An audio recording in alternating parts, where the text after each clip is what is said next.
Është njërisi absolute e zgjedhjet parakohshme vendore, kandidimi i 2 grave për Tiranën dhe Vlorën. 2 qytete dorës parë për Shqipërinë që do drejtohen nga 2 gra, të cilat kanë një karrierë shumë të ngjashme në një periudhë caktuar, kur kanë drejtuar respektivisht rilindjen e qendrës spitalore universitare Nën Tereza, flas për Ogerta Manastriliun, dhe të Spitalit Renard Vlorës, kanë parasysh Bruna Mersinin. 2 realitetet transformuara tërësisht, fal aftësisë tyre menaxheriale, po sidomos vullnetit të hekur të këtyre 2 grave. Ato janë që 2 fitueset pa diskutueshme të garave ku kundërshtarët janë shëmbëltyra kuptimplot e disfatës radhës së ndjespas Partisë Demokratike.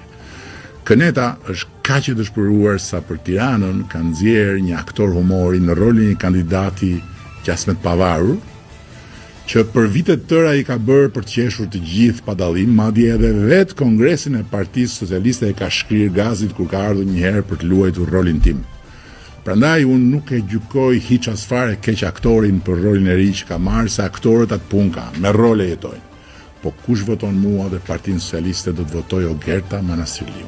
Ogertën që t'i jap Tiranës drejtuesin e duhur dhe qeverisë partnerë domosdoshëm në kryet bashkisë për të vazhduar pa u ndalur punën transformuese për kryeqytetin e Shqipërisë 2030, kryeqytetin e Europës së Ballkanit.